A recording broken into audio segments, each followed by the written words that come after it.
Welcome, everyone, to another edition of the Ready for the Draft podcast. Episode 15 is the post-bowl edition. I am your host, Gregg Schutze. We're taking a look at the draft-eligible prospects, getting you ready for the NFL Draft, set to begin in April 2021. And man, can you believe the 2020 season has come to an end? We just have one final game tomorrow, Monday, January 11th, the national title game, Alabama taking on Ohio State. It's going to be a fun one. We'll take a look at that game here in just a little bit, but we didn't think we were even going to get here. We didn't think we were going to have a season. Power 5, Group of 5, were they going to see the field? We knew that FCS Division II had already canceled their games, but the FBS pushed through, and we did have a season to remember. In bowl games, we already talked about the first 10 bowl games, so we have 16 more that we're going to be covering in this podcast, and I'll tell you what, just part of the craziness of bowl season with COVID, 16 different bowl games were canceled. If you remember, Army, more than deserving of a bowl game. Independence Bowl ends up getting canceled. They didn't have a dance partner for that. Liberty Bowl ends up calling. Tennessee had some issues with COVID. Army able to slide into that bowl game, but the Iowa, Missouri, TCU, Arkansas games, both of those got canceled. So we were left with 16 bowl games to round out the season. 26 total bowl games down, 1 to go. And I'll tell you what, this is probably the 15th straight year that I've gotten to watch every single bowl game.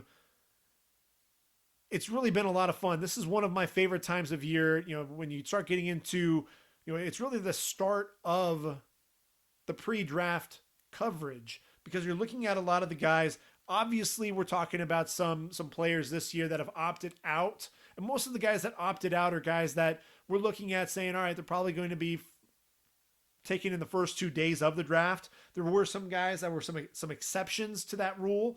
But what's nice about that is we can also take a look at some guys that we're going to see come off the board on day 3. And I'll tell you what, the guys that did stick around in that we expect to come off the board in the first 2 days of the draft answered a lot of questions. So let's go ahead and jump right into the action. Rose Bowl, Alabama, Notre Dame. And I'll tell you what, this really wasn't a contest. Alabama taking down the Irish 31-14. And obviously the Crimson Tide led by their Heisman Trophy winning wide receiver, Devontae Smith, the first receiver to win since, Desmond Howard back in 1991, and just the 4th receiver ever to win the Heisman Trophy. Devontae also winning the Maxwell Award, Walter Camp Award, and obviously the Fred Biletnikoff Award for the best receiver. And he had another day. Look, 7 receptions, 130 yards, 3 touchdowns. And what you see with him, he's just so smooth. The sharp cuts, the ability to sink his hips and drive in and out of those breaks. Speed over the top, a guy that's able to run underneath, fearless going over the middle, and can run away from defenders. And what you love about him is he's so unselfish as a blocker. He was able to block for not only Najee Harris on the outside, but his fellow receivers. And that's really what you want to see out of your top wide receiver. And when I look at Devontae Smith, I know that I'm not the first person to make this comparison, but I really see a lot of Marvin Harrison in him. They're both about the same size, 6 foot, 180, 185-ish. And Marvin Harrison, look, Hall of Fame credentials, 19th overall pick in the 1996 draft, ran a 4.38 40. I could see Devontae Smith running in that range as well.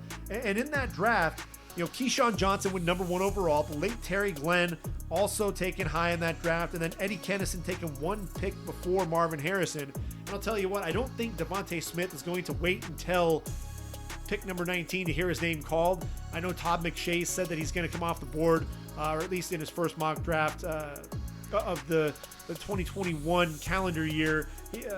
McShay has him going number 3 to Miami. I think that's a little rich for my blood right now, at least with Tua at quarterback. Dan Orlovsky, of ESPN fame, had a really good comparison with Tua Tagovailoa, and I agree 100%. You look at who he is. He's not Patrick Mahomes. He's not Russell Wilson, not the guy that can improvise. Well, who is he? He's Drew Brees, the guy that can sit there within that offense and run it to perfection. Has a little bit of athleticism to him, but he's not a guy that's going to create on his own. What did New Orleans do in front of him? They drafted linemen.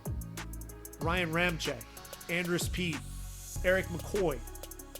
Miami should be doing the exact same thing. It'll be interesting to see what they do in the offseason. You saw, Cleveland picking up Jack Conklin in free agency. They get Jedrick Wills at left tackle, able to protect Baker Mayfield a little bit more.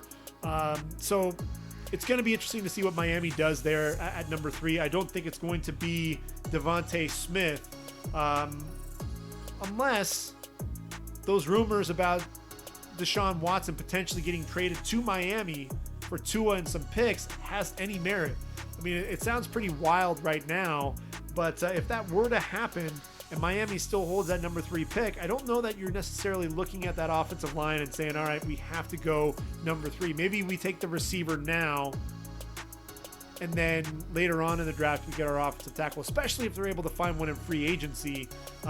So there are a lot of questions still need to be asked, but I think Devontae Smith is probably the top 1 or 2 receivers in this draft. He and Jamar Chase. I know some people really love Jalen Waddle. They look at him as another Tyreek Hill, and I think they have the same measurables, about 5'10", 185 pounds. But Devontae Smith, to me, just so smooth. There's nothing that you can really look at and say that this guy doesn't do well. And so that's why, to me, I think Devontae Smith may actually have the edge over Jamar Chase. So when you look at the quarterback position, though, Mac Jones, 6'3", 214 redshirt sophomore, a guy that was kind of a virtual unknown, but they talked about it in a lot of the postseason awards shows about just the preparation that this guy has. He's not going to wow you with his athleticism by any means, but a guy by the name of Tom Brady did not wow anybody when he went in the 6th round of the draft. Very unassuming, but the preparation for Mac Jones has been tremendous. And that's one of the things that you see with him. There's a reason why Mac Jones was the Davey O'Brien Award winner, the Johnny Unitas Golden Arm Award winner. This is a kid, when you look at who's won those awards, the Davey O'Brien, before him, it was Kyler Murray, Joe Burrow. And if you look at the Johnny Unitas Award, Gardner Minshew and Joe Burrow as well. When I look at Mac Jones, again in this game, 25 of 30, 297 yards, 4 touchdowns, no picks. Look, this guy doesn't force it. He's going to take what the defense gives him. And that's the thing that I think, that preparation allows him to be able to do that. Then anticipation. He's throwing the ball before receivers are out of their break. Preparation. Ball placement. Knows exactly where to go with the football, where to put the ball, so that only his receiver can make a play on the ball. Preparation. Deep ball accuracy. This is a guy, the pinpoint accuracy down the field. Receivers aren't breaking stride. Yes, a lot of times those receivers are open, but even when they're not, this is a guy who knows where to put the football and allow his receivers to make plays after the catch. Preparation. Mac Jones, to me, there's a chance that he can come off the board first half of round 1. There are a lot of teams that are in need of a quarterback. So it's going to be interesting to see exactly where he goes. Najee Harris, the running back, 6'2", 230 pounds, 15 carries, 125 yards, also have 4 catches for 30 yards. But look, Doak Walker Award winner. We can talk about the power, we can talk about the speed, the vision, the patience. But man, we got to talk about that highlight, huh? Catches that football in the slot in the flat, and without breaking stride, jumps over a 6-foot corner named Nick McLeod. Doesn't break stride at all down the sideline. Tremendous athleticism for a guy his size. Teams are going to be looking for the next Derrick Henry, and where are they going to find him? Najee Harris could be that guy. And look, this is a guy who also does a really good job protecting his quarterback, something that Travis Etienne struggles with. And I look at Harris, the combination of the power and the speed. I think Etienne has the speed on him, and Etienne has developed more of that power game. They both are decent receivers out of the backfield. I still have Najee Harris as my number 1 back. Alex Leatherwood, Outland Trophy winner. Man, I mean, it seemed like everybody from Alabama winning trophies. Landon Dickerson, down with that knee injury, not going to play. Chris Owens taking his spot, but he won the Remington Trophy as well. But Alex Leatherwood, look, 6'4", 313. There are questions whether or not he can play left tackle at the next level. Could he play tackle at all? Is he going to kick inside the guard? I think he's really silenced any of those doubters. Did a great job against Ade Ogundeji, 670-pound defensive end who has some explosion, some power as well. And I'll tell you what, he stayed low. He kept his hands inside, and when he was able to do that, he was able to slide with his man, keep him in front, and I thought Alex Leatherwood had a great day and proved to everyone that he can be a tackle at the next level. Liam Eichenberg, also, an Outland Trophy finalist in this game, and look, 6'6", 302, and he's not the best athlete, he's not the strongest, but I'll tell you what he is he's polished, he's a technician, and he's been under control and consistent. Very balanced player, excellent footwork, excellent hands as well. He'll beat you with the hand fighting, but he's very consistent with the hands inside. The one time that he really got in trouble with himself was he'd get a little too far, extended over his toes in the running game. There was one play where Christopher Allen, the linebacker, was able to get off of his block and drop Kyron Williams for no gain. But when you watch him in pass protection especially, that's really what Liam Eichenberg, that's his calling card. Whether it was Christian Barmore, Christian Harris, Christopher Allen, it didn't matter, Will Anderson, it didn't matter who lined up against him. He was winning reps. I think Will Anderson did get him once on an inside move, but for the most part, Liam Eichenberg kept his quarterback clean. He's the guy to me that deserves first-round consideration. I have him as a top 4 or 5 offensive tackle in this draft. You have the Butkus Award winner on that side of the ball, for Notre Dame as well. Jeremiah Owusu-Koramoah, JOK, 6'2", 215, ACC Defensive Player of the Year. I heard a great comparison. Ryan Roberts of NFL Draft Bible did a really good job, in my opinion, comparing him to Jamal Adams, the guy that's kind of that safety linebacker hybrid. You watch him, the depth in coverage. Dropped in the passing lane, affected a pass, got outside, outside contain, forced a running back to the inside. You watch him when he does play in the box, drop it into coverage as well. Safety linebacker hybrid, about the same size as Jamal Adams. I think that comparison really makes a lot of sense. And I'll tell you, if there was a guy that hurt his draft stock, it's been Dylan Moses, a 6'3", 240-pound linebacker. Everyone was expecting to see the 2018 production and the athleticism. ACL tear in 2019. He admitted that he's been battling, pain and really hasn't been 100% from that knee injury. And, it's really shown. He gets lost in coverage. He ends up grabbing receivers. Did that again with Kyron Williams on a route. And then Kyron Williams on a run play in the hole runs through Moses' arm tackle. Now, this is a guy who's very intelligent, like another coach on the field, really is the guy that gets everybody lined up on defense. But to me, I'm worried that he may not even be a day 2 guy. He may end up falling to day 3 because of some of these physical limitations. And really, if that knee is continuing to bother him, then, obviously the medicals are going to be huge. Transitioning to the other college football playoff game, the Sugar Bowl, Ohio State with the upset of Clemson, 49-28. And I'll tell you what, Justin Fields answered the call. Really the big question mark with him was, what can he do when the lights were brightest against the top level ranked opponents? In 2019, he threw 3 interceptions. They were all in bowl against ranked opponents. Threw his first one against Michigan State, number 25 ranked Spartans, and then the last 2 coming in that Clemson game in the national semifinal. Still threw for 63.2% of his passes completed, but 14 touchdowns, 3 interceptions. This season, what's crazy is you look at it at a combined, we don't count the Penn State game. Penn State ultimately 4-5 on the year, but 30 of 57 for 414 yards, 2 touchdowns, and 5 interceptions against Indiana and Northwestern. That's 52.6%, completion percentage. And in these games, for those 2 seasons, if we put all that together, it was 138 of 228, which is 60.6% of his passes, 1,896 yards, 16 touchdowns, and 8 interceptions. When you think about that against other opponents, he completed 75.5% of his passes for 4,409 yards, 40 touchdowns, and no interceptions. Are you kidding me? That's the thing.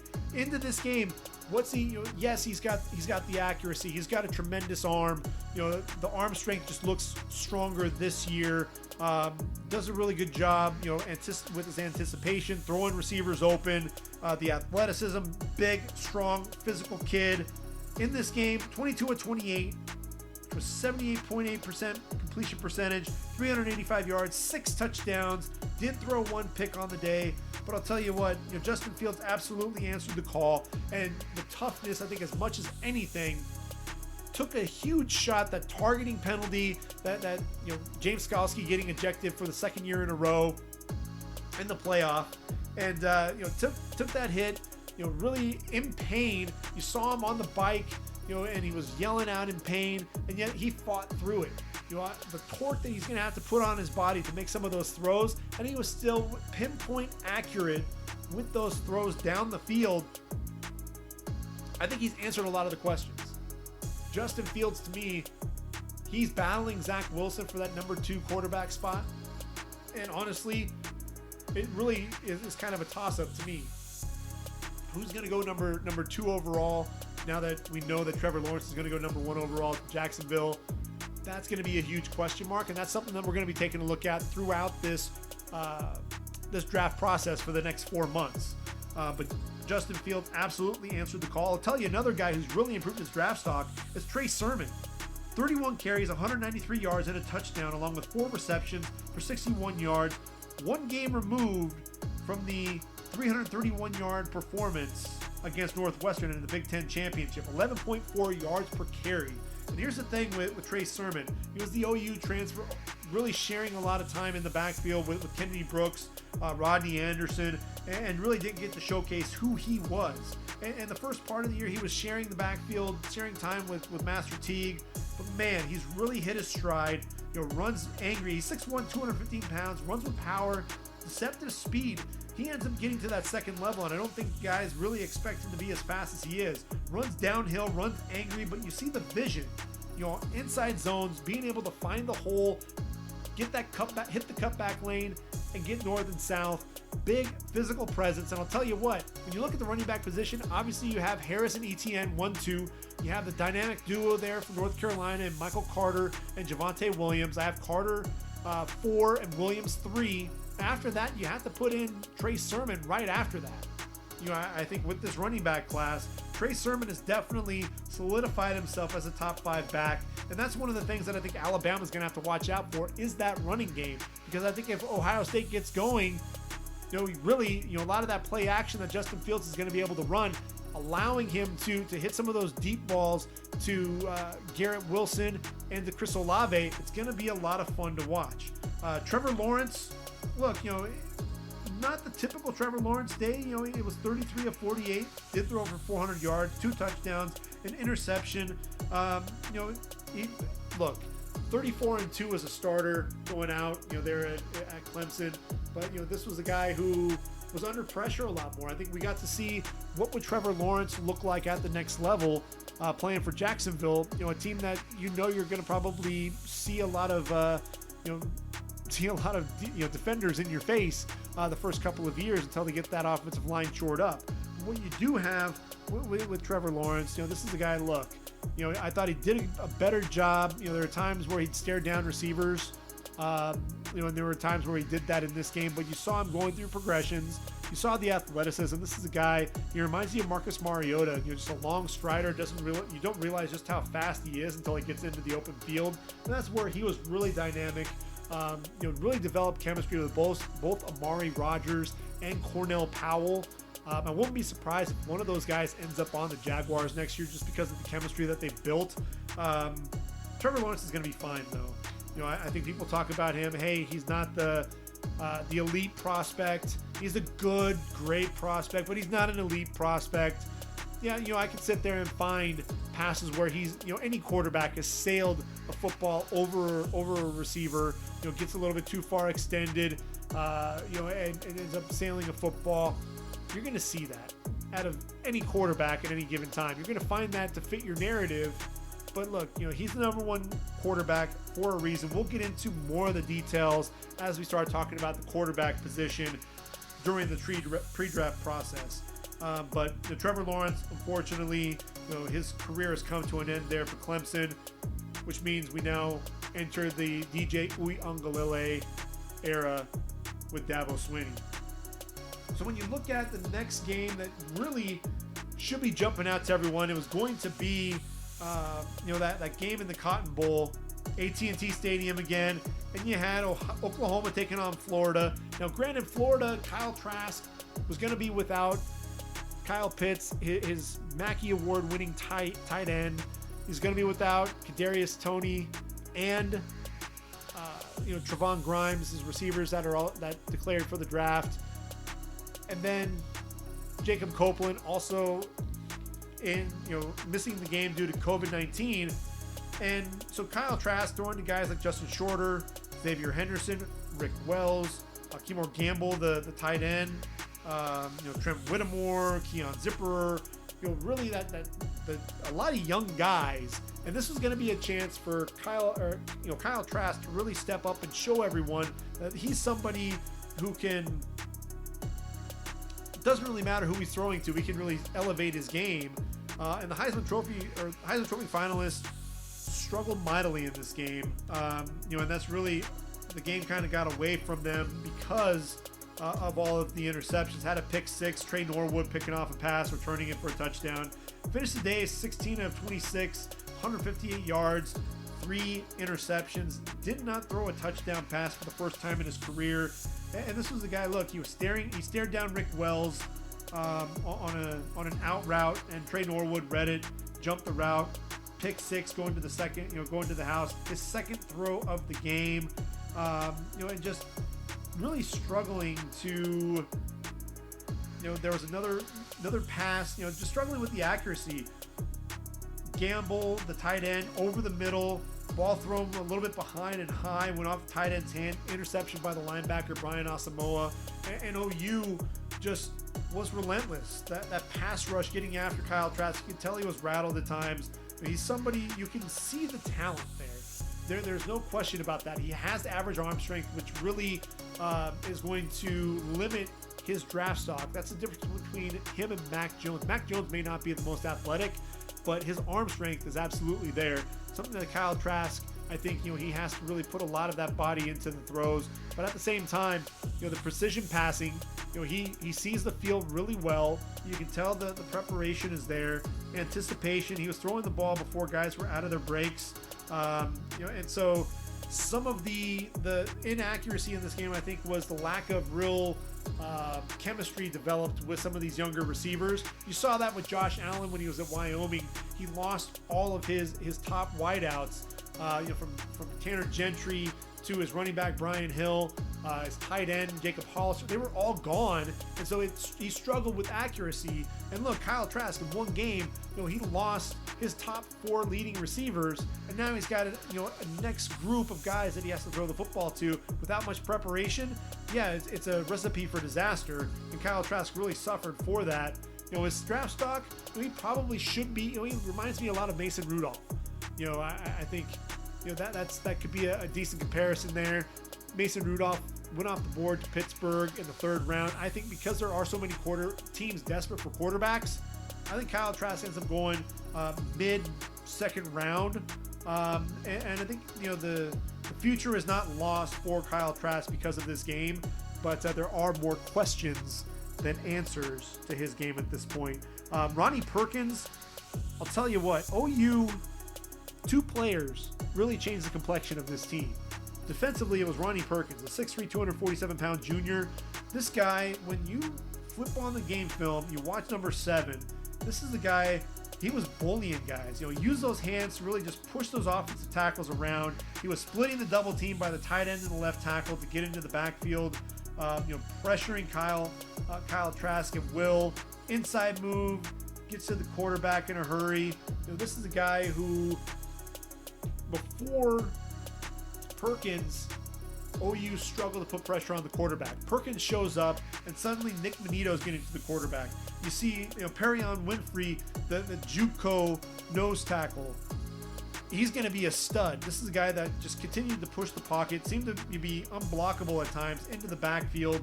And then you have Isaiah Thomas, the 6'5", 267-pound junior, one of the top defensive ends in the Big 12. You saw him mature that much more. It was because of the presence of Ronnie Perkins. And I think Ronnie Perkins is going to be a day 2 guy and somebody who is going to be just that explosive playmaker coming off the edge. And then conversely, when you look at the offensive side of the football, you have Ramondre Stevenson, the 6 foot, 246 pound, so powerful. The quick feet for a guy his size, guard tackle, pull around to the left, very, trademark OU. And he gets to the edge and uses this kind of reverse spin move on Jaden Hill, the defensive back, to get inside him and then getting down the field. Off tackle plays, very patient, waiting for those blocks to develop. A guy, again, on those guard tackle pulls, doing a tremendous job following his blockers. 18 carries, 186 yards, and a score. He's a guy, to me, outside of the top six. Obviously, you have Kenneth Gainwell, you have Javian Hawkins. Don't sleep on Ramondre Stevenson. This is a guy, he has soft hands for a guy his size, and he has the feet to go with being a bruising running back. Again, teams are going to be looking for the next Derrick Henry. You're going to want to find those guys who can be power and speed, and Ramondre Stevenson is that guy. Not saying that he's going to be Derrick Henry by any means, but those are the types of guys that they're looking for there at the next level. Spencer Rattler, look, the 6'1", 205-pound redshirt freshman, he's the favorite to win the Heisman, and there's a big reason why in this game. 14 to 23, 247 yards, 3 touchdowns, and you just see the swagger, and the way that he plays the game. You can tell that this kid is going to be special. The ball just jumps off of his, just a live arm. The ball just jumps off of his hand, a little bit different. And, somebody that is a lot of fun to watch here. We'll get to see him in the coming years. Fiesta Bowl. Number 10 ranked Iowa State Cyclones, 34-17 winners over the 25th ranked Oregon Ducks. In that game, Brock Purdy, 156 yards in a score. Breece Hall, 24 carries, 136 yards, and a couple of touchdowns. Charlie Kohler, 5 catches, 53 yards. So your quarterback, running back, tight end, all of these guys are coming back to Ames, Iowa. Mike Rose, the linebacker, look, another 6 tackles, had a half tackle for loss, an interception. He's also coming back to Ames, and I'll tell you what, if you're Matt Campbell, you have to be ecstatic. Especially, this is a team, they were ranked number 10. They're in the top 10 in the country. Who would have thought Iowa State would be doing that? But Matt Campbell was able to do that in his 5th season at the helm, and the future is looking bright. But I'll give you a guy on Iowa State that I was looking at, Chase Allen, the tight end, 6'7", 240 pounds, shows some decent hands. But what I'll tell you is watching him block Kayvon Thibodeau.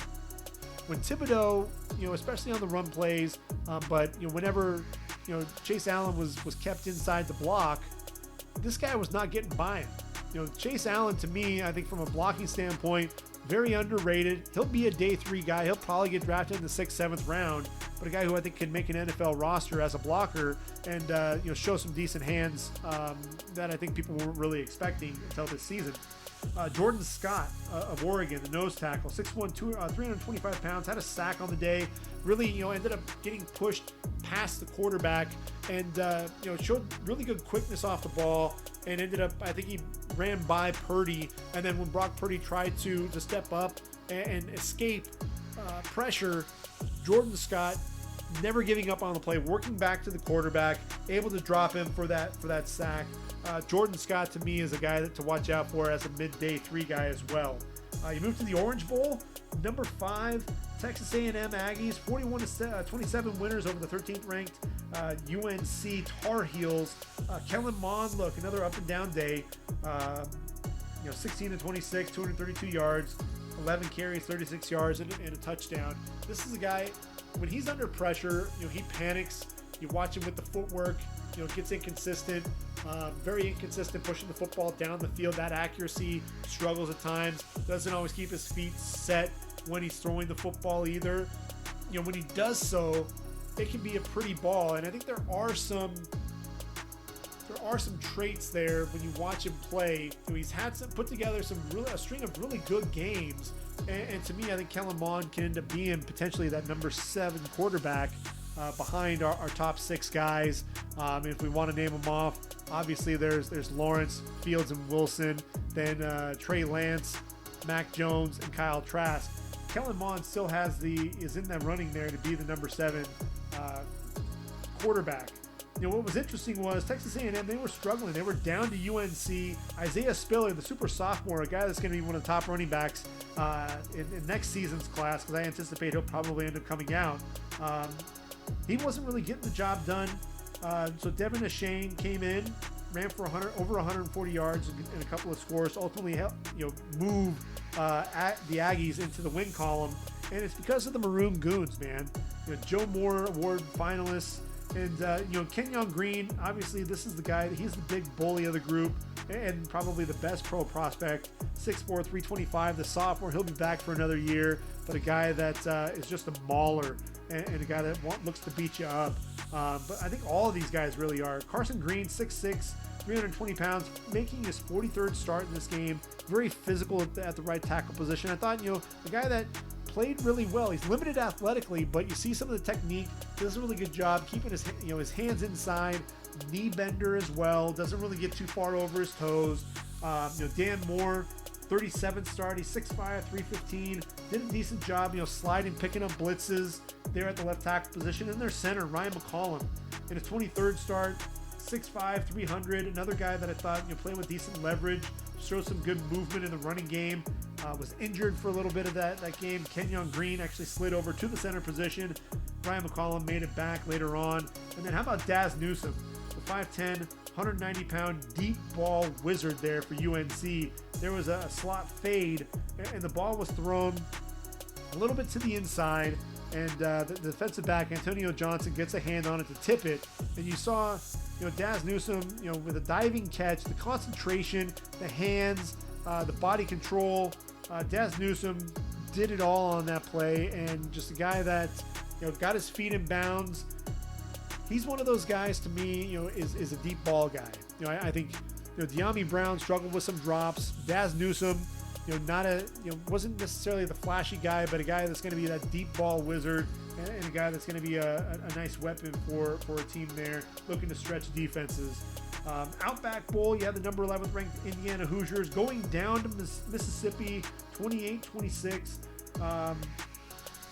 And look, I think the best player when Indiana had the football, I know Ty Freifogel was a Big Ten wide receiver of the year. He announced he's coming back to Bloomington, but the best player on the field when Indiana had the football was Whop Philyor. He was 6'1", 180 pounds, had 18 catches on the day for 81 yards. This guy was an underneath weapon extraordinaire. And that's the thing, I think with Jack Tuttle, the backup quarterback, he just really struggled pushing the football down the field, and I think that was limited what Ty Freifogel was able to do. When Michael Penix was in there, he was looking to throw the football down the field, and that's where Ty Freifogel excelled. A couple of games over 200 yards. You still have Whop Philyor attacking the middle of the field, and that was really what Jack Tuttle needed. That was his safety valve, his safety blanket. And what you saw with Whop Philyor, he was very sudden. He's quicker than he is fast. Getting in and out of his breaks really quickly, and just a reliable target there. 1 year removed from the 1,000-yard season. I think he's going to be a day 3 guy, but somebody that's going to make an NFL roster and be a nice slot receiver for a team. What's crazy when you look at Indiana, you have Caleb Jones, the big 6'8", 362-pound junior tackle. But this is a big dude. He struggled at times keeping Sam Williams, the speed rusher, in front of him. But when Sam Williams, when he would get engulfed at times, and with Caleb Jones, when he was able to beat him out of his stance, actually get a decent kick slide, just being so long and just so massive, he would engulf Sam Williams, who's 4 inches smaller and giving up just about 100 pounds to him. Sam Williams, though, going up against Luke Haggard, who saw some time there at left tackle, really extended that left arm into him coming off the edge to shorten that edge, and really did a good job with speed coming off the edge as well to get to the quarterback. He's already announced he's coming back to Oxford. Caleb Jones is also coming back. I wanted to talk a little bit about Caleb Jones, though, because when you look at him, I think of a couple of OU Sooners. He's a left tackle there, but I think he's going to kick over to the right side. You saw Phil Lodehold do that decade there at Minnesota. Big, physical dude. Orlando Brown Jr., look, a Pro Bowl tackle playing on the right side there for Baltimore. He's had to kick over, with Ronnie Stanley having some issues, but I think the future is still bright there at Indiana. The defense on the back end, especially Tywan Mullen, only a sophomore, first team all Big Ten. Jamar Johnson, their junior safety, also coming back. Their power running game with Stevie Scott, running between the tackles, 6'2", 231 pounds, a one cut and go type of a runner. I think he'll be coming back to Bloomington as well. And then defensively, they've got Micah McFadden, their do-everything linebacker, 6'2", 235 pounds. He'll be back as well. So, when you watch this, Matt Corral, the quarterback, 6'1", 205, the redshirt sophomore, got some things to clean up a little bit with his decision-making, but definitely athletic. One of those guys like Zach Wilson, who has that real explosive release. Guys want to square their shoulders and be a lot more robotic and deliberate with their delivery. But Matt Corral is one of those guys like Zach Wilson where, he'll be running parallel to the line of scrimmage, and all of a sudden that shoulders, hips, everything in one motion, and just a flick of the wrist and getting the football out with accuracy. I think Matt Corral is someone to watch for next season. When Mississippi had the football, the best pro prospect, in my opinion, was Royce Newman, the right tackle. 6'6", 310 pounds, very balanced, very consistent in this game. The hand placement, keeping it inside, showed really nice lateral agility, did a decent job in the running game as well. He's going to be someone to watch out for their either late day 2, early day 3 potential. Gator Bowl. NC State, Kentucky getting the nod here, 23-21 over the 23rd ranked Wolfpack. And it was all about the offensive line. Look, John Schlarman, the late great offensive line coach there at Kentucky, really instills a workmanlike approach and big physical dudes. And Landon Young and Drake Jackson are two guys, that are probably going to be, day 3, but day 3 picks, but guys that are going to make NFL rosters. Landon Young, to me, 6'6", 321. He can play inside a guard because of that power and that physicality to his game. Could also play the tackle position as well. Decent hands, showed the hips to be able to get around in the running game. Drake Jackson, limited athletically, real slow to get out on a pole, struggles getting to the second level, but really good hands. 6'2", 292 pounds. AJ Rose, the running back, 6'1", 214 pounds, 12 carries, 148 yards, showed speed to the perimeter, and then the contact balance, spinning off of defensive backs, jump cut ability as well. He's somebody who could be a late day 3 guy and could surprise some people there at the next level. Darian Kennard, they're Kentucky's right tackle, an All-American. He's 6'5", 345 pounds. Big physical presence there on the right tackle position. Reminds me a lot of Cody Ford coming out of Oklahoma. I believe he's coming back to Kentucky for one more season. He'll be a guy to keep an eye on. That could be a mover and shaker coming up draft boards in next year's draft. Citrus Bowl, you had Northwestern taking on Auburn, number 14th ranked Wildcats, getting the job done, 35-19 over Auburn. I'll tell you what, Peyton Ramsey's going to be a quarterback. He may not get drafted, but he's going to end up finding a roster. This is a guy who I think, just the veteran leadership that he's had, both at Indiana and at Northwestern, I think it says something. Northwestern struggled the last couple of years with some stability at the quarterback position. Peyton Ramsey absolutely did that. That's the big reason why Northwestern was ranked number 14 in the country and was, the Big Ten championship. He was 24-35, 291 yards, 3 touchdowns. Not going to wow you in any category, but just a smart, heady player. He'll be on an NFL roster, mark my words. Then you have the linebacking law firm of Fisher, Gallagher, and Bergen. 31 tackles, a tackle for loss, and quarterback Curry amongst this group. Patty Fish was the 6'3", 240-pound linebacker that flies all around to the football. Does a lot, he's much better moving downhill in a straight line than he is dropping into coverage. Although, when you watch him in zone coverage, those eyes, He's got exceptional eyes and instincts, reading the quarterbacks, getting into throwing lanes, and really has an effect on the passing game. I thought for Auburn, their best player, Seth Williams, 5 catches, 72 yards. The big thing that I worry about there is he going to be a J.J. Arcega-Whiteside, a guy that's just going to be, a post-up guy, or are we going to see a little bit more out of Seth Williams? I think he'll still end up being a day 2 pick, but I caution, everyone with Seth Williams. There's a lot to like, about him, but there's just vibes that I get with him that I wonder if he's going to be able to separate against the game's top corners. Peach Bowl, Georgia taking on Cincinnati. Another pair of top 10 teams. The Bearcats were number 8 in the country. Georgia number 9. Bulldogs taking them down 24-21. And in this game, I'll tell you what, Azeez Ojulari, 6'3", 240 pounds, redshirt sophomore. You saw the burst, the rip move, to really turn the corner in a hurry. You saw the flexibility to bend coming off the edge. He'd attack the left tackle's left hand, and then he'd rip through. Tremendous hip flexibility coming off the edge. Very disruptive. He's going to be one of the top edge rushers coming off the board. Jordan Davis, 6'4", 326.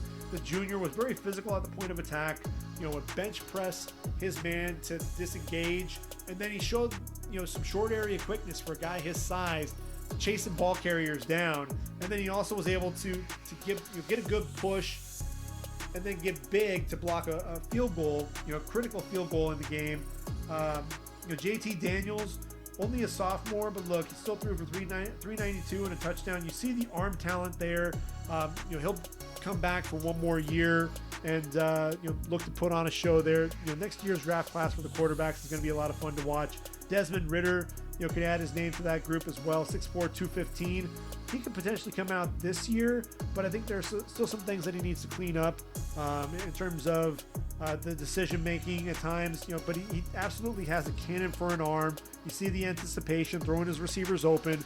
I think he can work on some of that touch as well. I think that's where he can struggle at times.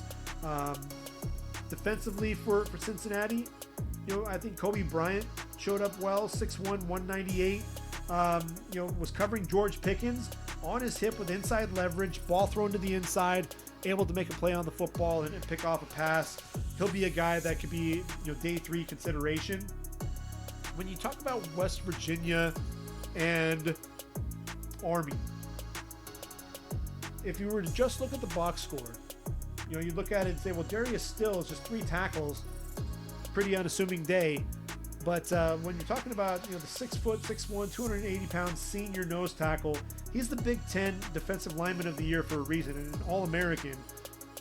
He was so disruptive. This is a guy who plays with some attitude, and it all starts with an explosive first step and that low pad level. When he comes off the ball, firing so low, he's so difficult to block because he's so quick. He has some power to his game as well.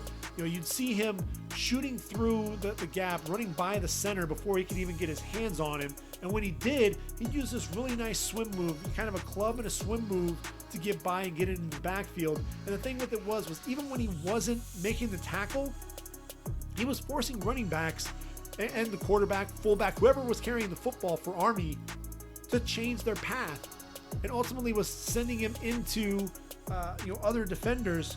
Josh Chandler-Semedo had 13 tackles on the day. A big reason why was because Darius Stills was affecting plays, and his brother playing next to him, the junior Dante Stills. He's 6'4", 280 pounds. The guy who has had 8 sacks and 14 tackles for loss a season ago. This was somebody who did a really good job shooting gaps, getting into the backfield, but then also pursuing the football down the line of scrimmage. The Stills brothers were the best players on the field in that game, and really, Army, it was all about their run game. That spread option that they run, and when you've got Darius Stills repeatedly getting into the backfield, just making it so difficult to be blocked, Army had a tough time. Really, they'd have to try to get wide, and there were times where they were able to outflank West Virginia, but you had to sit there and figure out where Darius Stills was lined up, and what gap and what shoulder was he going to attack of the centers, and try to run off of that and run away from him, because when you are running anywhere near Darius Stills, he was having effect on that run play. And he's the guy, look, he's undersized. He'll probably end up being a day 3 guy, but he's a guy to watch out for, I'm telling you. Arizona Bowl, Ball State put a whooping on San Jose State, 34-13. Nick Starkel struggled in that game, had 3 interceptions, but he's a kid that's coming back for another year. He's one of the guys that's flying under the radar, had a great game in that Mountain West Championship, getting the Spartans their very first Mountain West Championship, beating Boise State, threw for over 400 yards in that game. He's a guy that's going to be back. But look, he was without Bailey Gaither, his 6-foot receiver, the guy that was really that deep threat for him.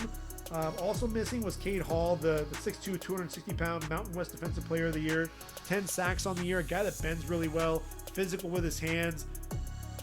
I think he's going to come back for one more year. If so, he'll be one of the top edge rushers in consideration for next season.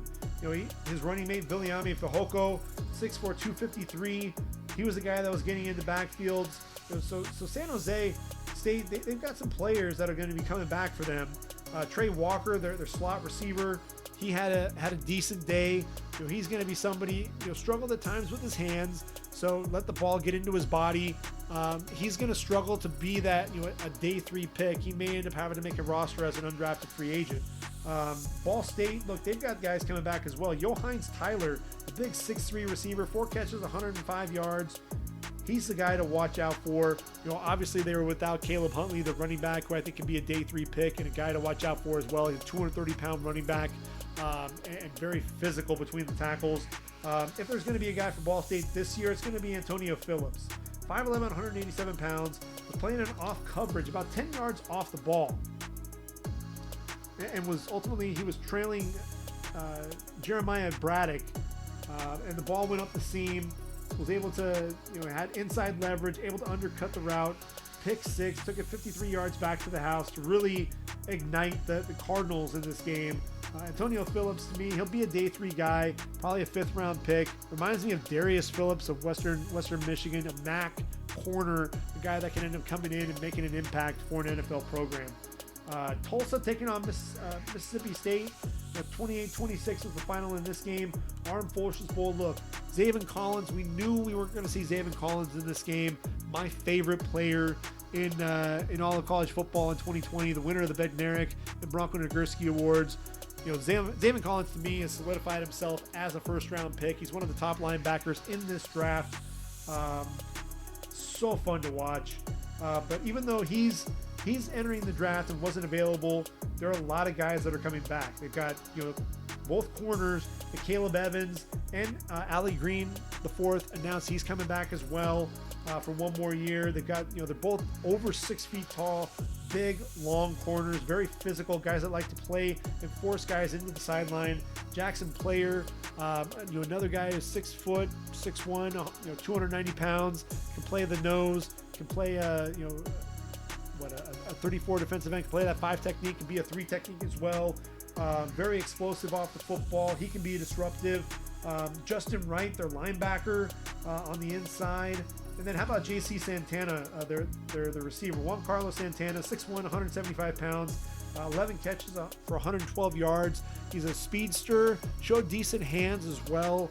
He'll be the focal point now that Keelan Stokes is leaving. Keelan Stokes, 6 foot, 194 pounds, had 9 catches for 117 yards and a score in this game. And Keelan Stokes is a guy who can be explosive. He can end up being a slot receiver, has some return capability. The problem for him is inconsistency with his hands, lets the ball get into his body too often. So I think he'll struggle to get drafted when it's all said and done.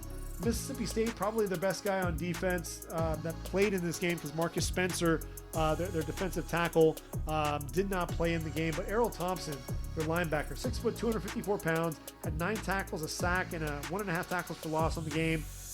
Very much a downhill guy, a guy that likes to blitz, a guy that's going to play the run very well, struggles mightily in coverage.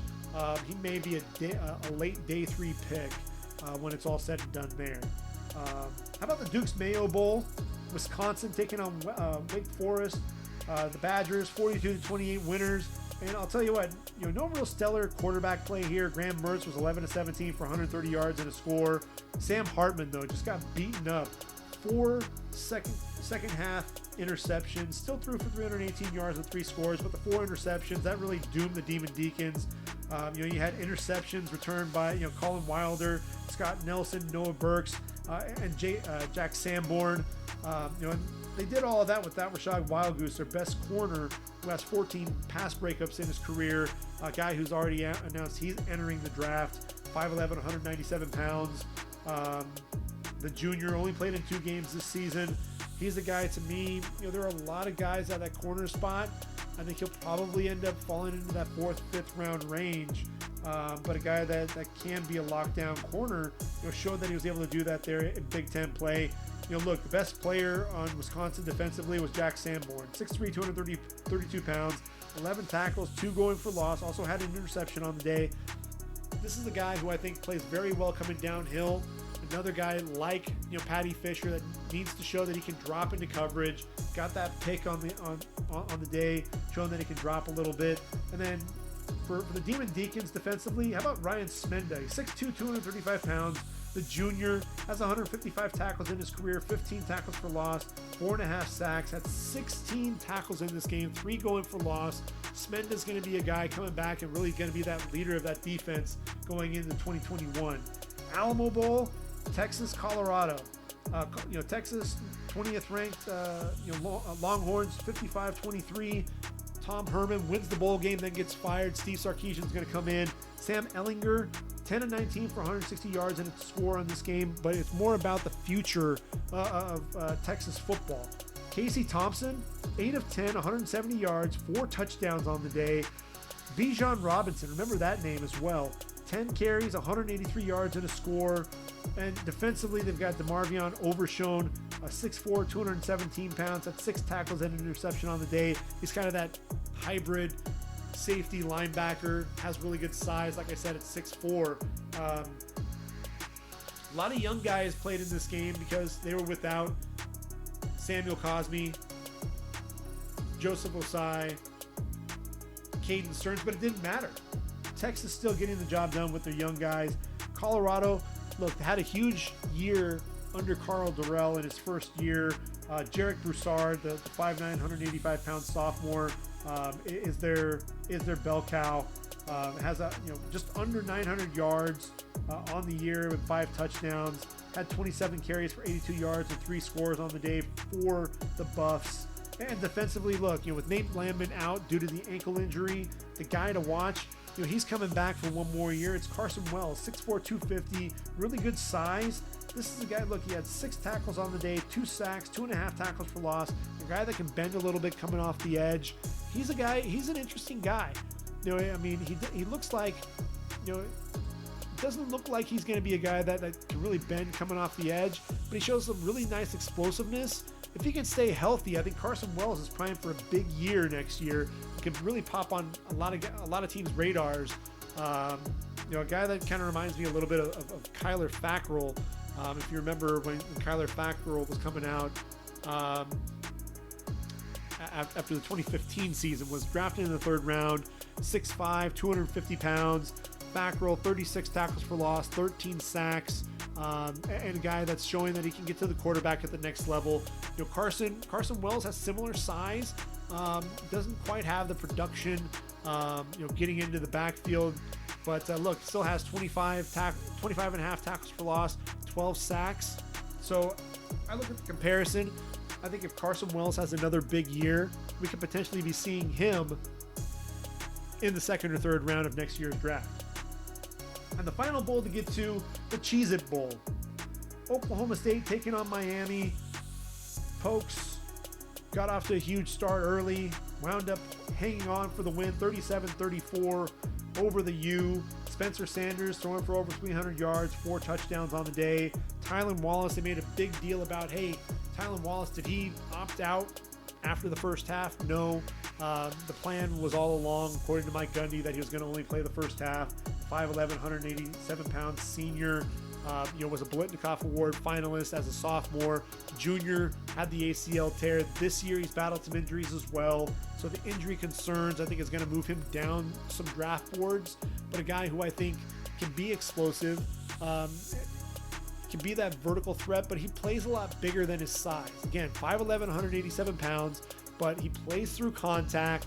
A guy that does a great job adjusting to the football in the air, and when he gets that late separation, able to leap and jump away from the defensive back and go up and make a play on the football, he's going to be a deep ball guy, a guy who's playing on the outside, but I'd love to see him play in the slot at the next level.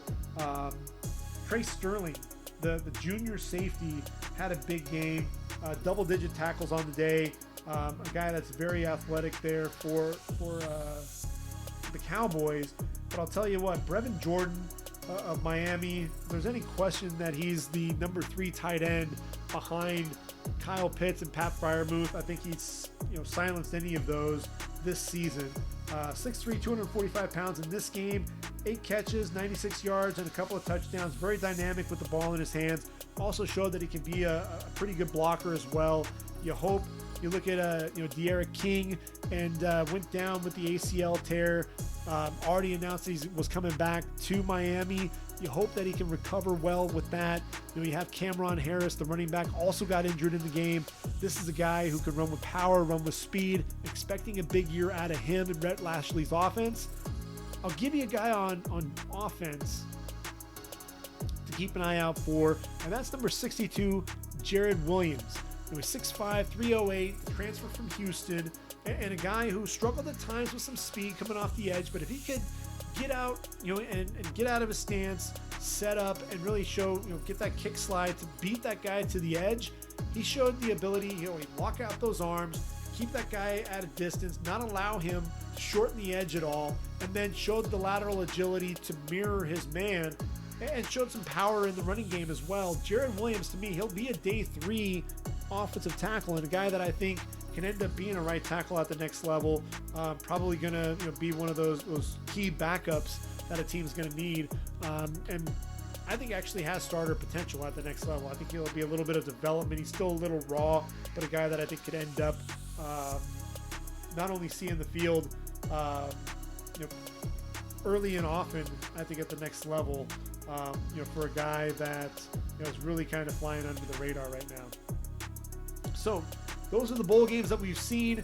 We've got one bowl game left, and that's the national title game. Obviously, when you're looking at Bama, they're a heavy favorite in this game.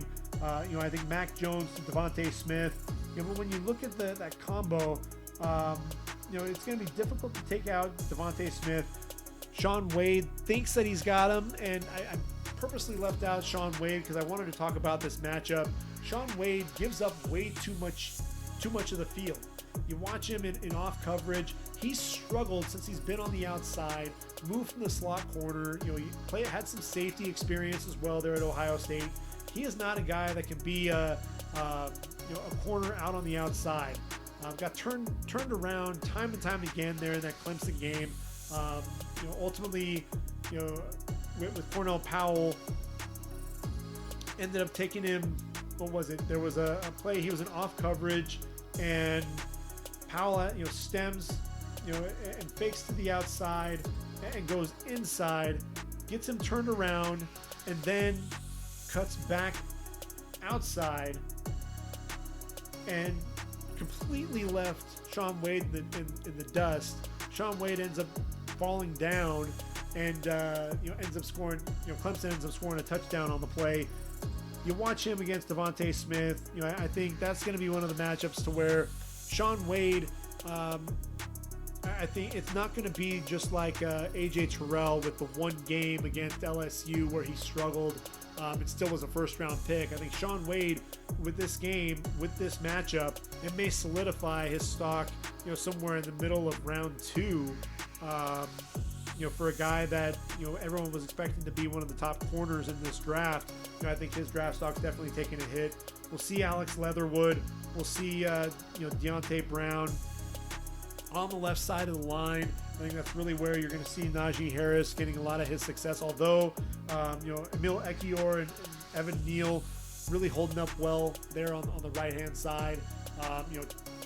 Look, Tyreek Smith and Jonathan Cooper, unheralded guys, but both guys that are going to be day 3 picks. I think, with Jonathan Cooper, he's a physical guy. Actually showed that he could bend a little bit against Clemson. Tyreek Smith, a speed rusher as well. Haskell Garrett, a guy that can get some penetration. Tommy Togiai, another guy that can be pretty athletic, going to get his hand up in the passing lane. Has a nose for the football.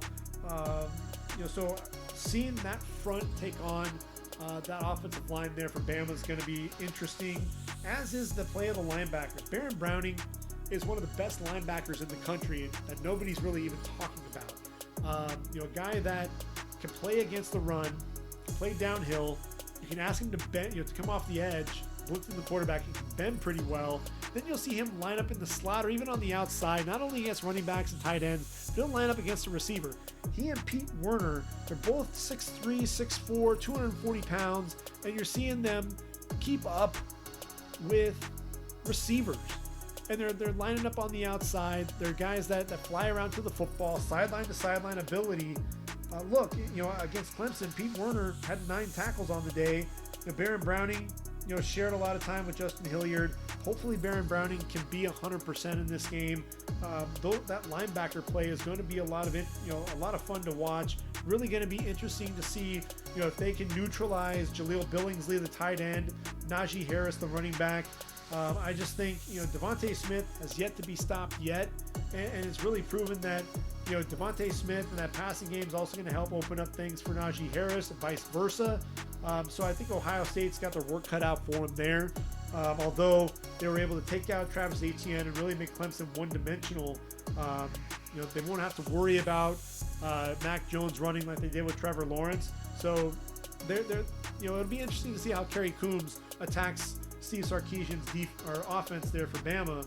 And then when Ohio State has the football, look, Justin Fields showed against Clemson that he has the deep ball accuracy. Not only can he throw the ball, underneath, with the accuracy there, but he can push the football down the field.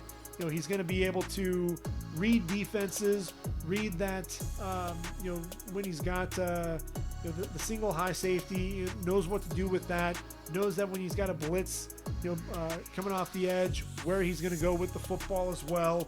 And I think for Justin Fields, this is a secondary that's shown for Alabama that has shown that they are susceptible to getting beat deep.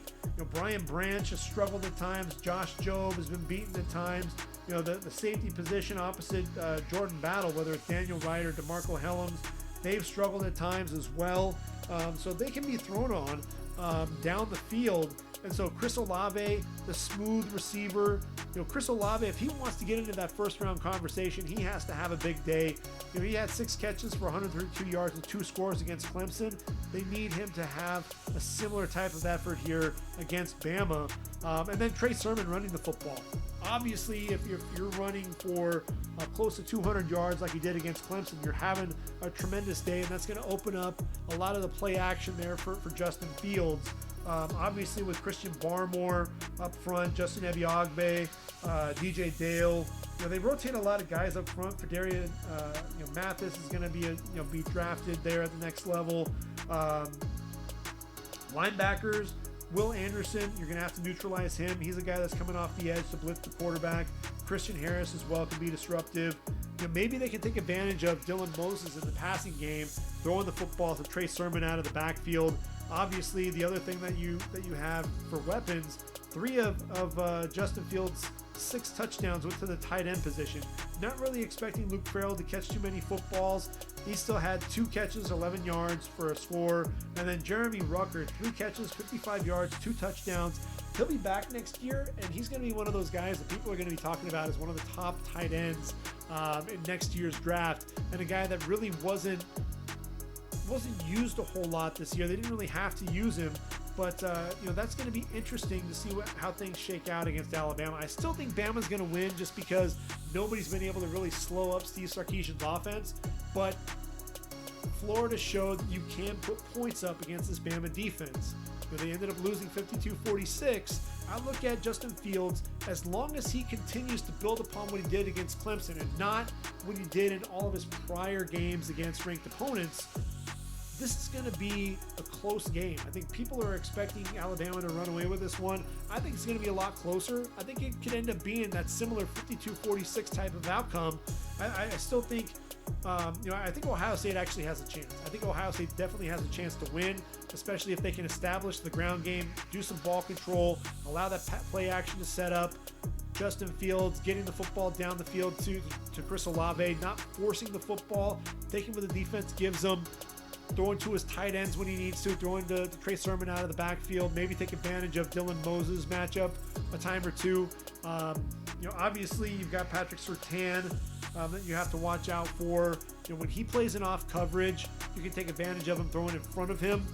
Just don't try to beat him, throw deep on him. So if he's lining up against Chris Olave for much of the game, we may end up seeing Garrett Wilson, Jamison Williams, Jackson Smith, Najiba, having larger roles in this game. I think it's going to be a one-score game.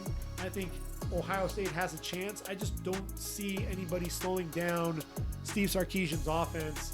But look, Kerry Coombs was able to figure out Clemson and was really able to put the screws to Trevor Lawrence. And especially if Baron Browning can be 100% and really be out there for the majority of the snaps, to me, he's one of the keys to that defense. And he's a guy, to me, I've heard a lot of people talk about him potentially being a 3rd or 4th round pick.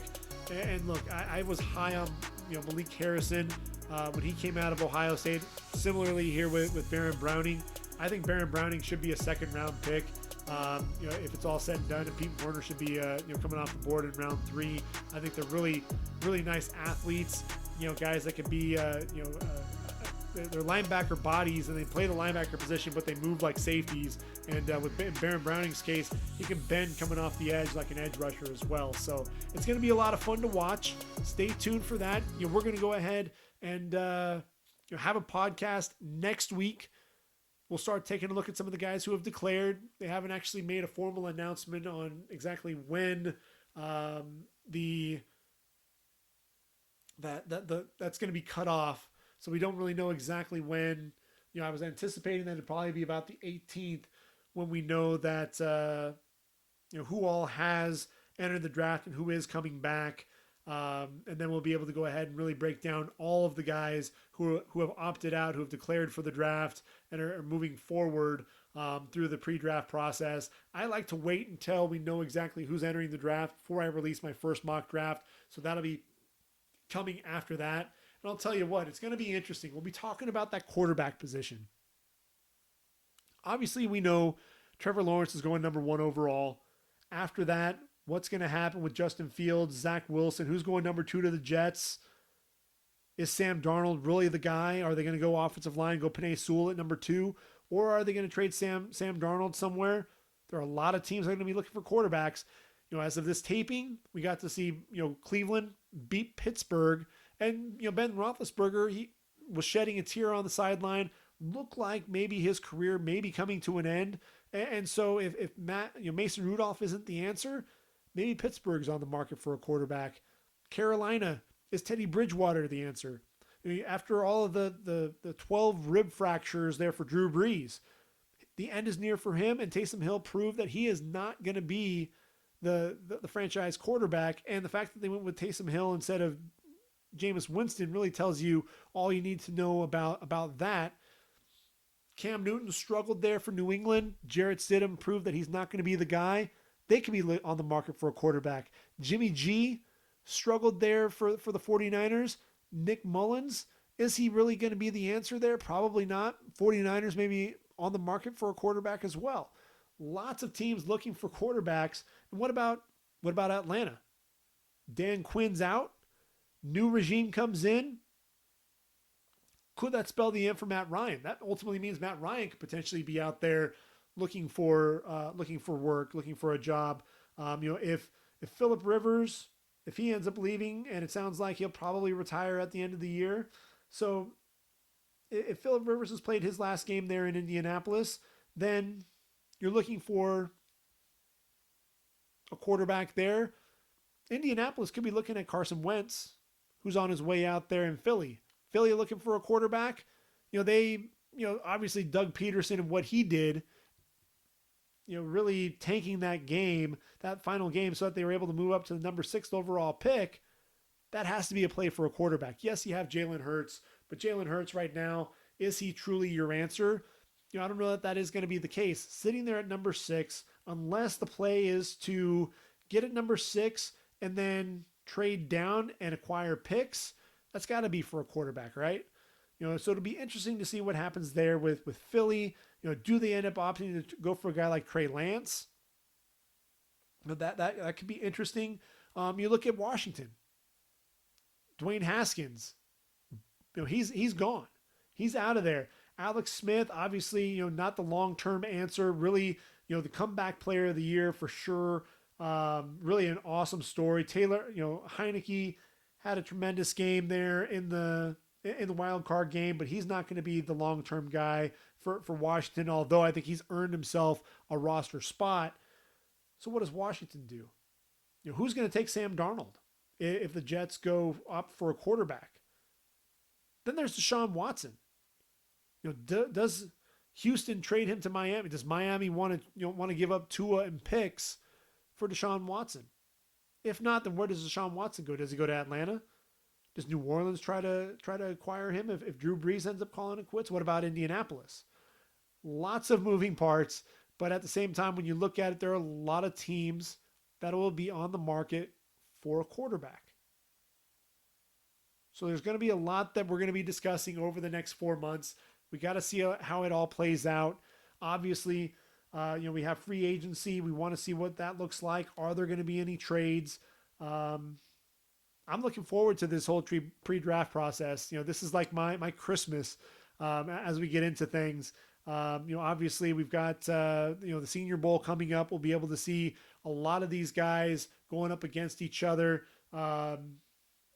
against the elite talents. We're going to see some of the FCS guys as well. We're going to see Dylan Radins and Spencer Brown at the offensive tackle position. We'll get to see Ellerson Smith, an edge rusher. So you're going to get to see some of those guys at the FCS level taking on some of the big boys there from the FBS, really see how they hold up against some of the talents there. We'll be able to recap things there for the Senior Bowl. Not really sure what the combine's going to look like. Could be canceled, could be moved. What's that going to look like? It's going to be interesting to see how we go about doing that. Could we have a lot of satellite locations? It's a year unlike any other, especially when we're still dealing with COVID-19. So it's going to be interesting from a combine perspective, getting into that pre-draft process. We may not get to see these guys as much as we would like. So, a lot of it is going to be more unknown, which is just going to make it much more fun to talk about. So hopefully, you tune in, get to listen to a little bit more. We'll be bringing this back, do it all over again next week. Please stay tuned. Listen to all the content. I've put in, as much work as I can. I still have a few games that I've got to get to.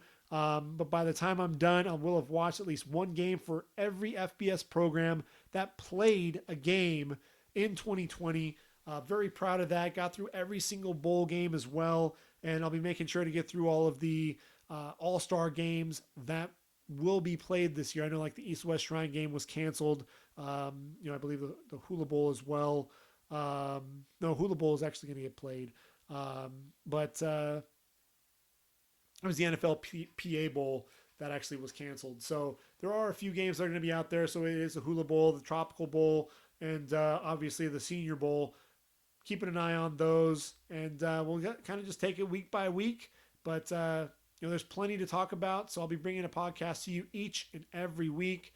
Thank you for tuning in, and we'll do it again next week. So for ReadyForTheDraft.com, this has been the Ready for the Draft podcast. I've been your host, Gregg Schutze. Have a great week, everyone. Enjoy the national championship. Talk to you next week. Until then, I am out of here.